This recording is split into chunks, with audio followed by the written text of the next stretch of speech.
The Medtronic Strata Valve. The Strata Valve consists of a firm plastic base, a silicone dome, an adjustable valve mechanism, and a delta chamber for siphon control.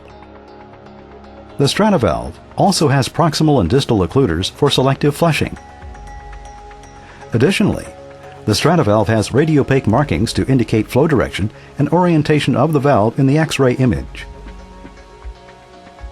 As CSF flows through the Strata Valve, it enters the inlet connector, flows by the proximal occluder, and into the central reservoir.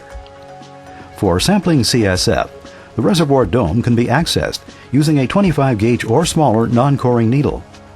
From the reservoir, the CSF flows into the cone opening of the adjustable valve mechanism. The valve mechanism consists of a ruby ball and circular spring design. At the base of the valve mechanism, there are 5 concentric platforms of various heights.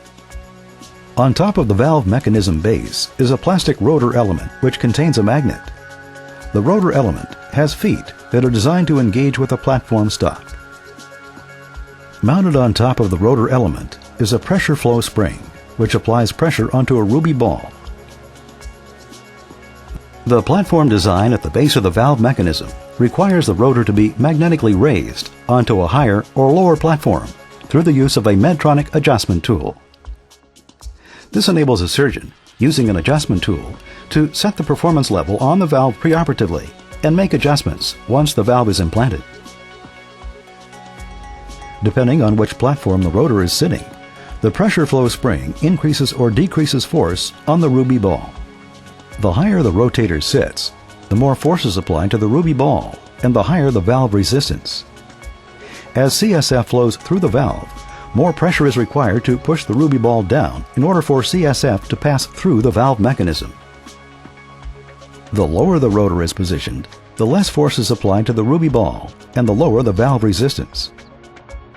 As CSF flows through the valve, less pressure is required to push the ruby ball down in order for CSF to pass through the valve mechanism. The rotor retention spring helps to stabilize the magnetic rotor on the selected valve setting. Once the CSF passes through the adjustable valve mechanism, it enters the delta chamber.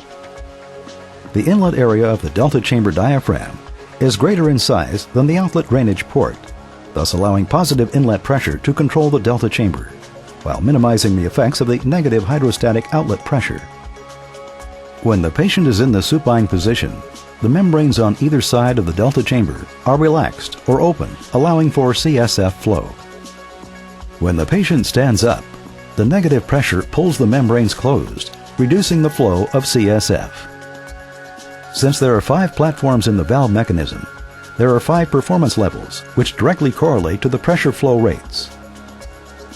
Performance levels are 0.5, 1.0, 1.5, 2.0, and 2.5. These numerical descriptions are synonymous with valve pressure ranges from a lower to a higher resistance. As shown by the performance level chart, the Strata Valve system maintains a consistent pressure gradient, regardless of the flow rate or patient posture.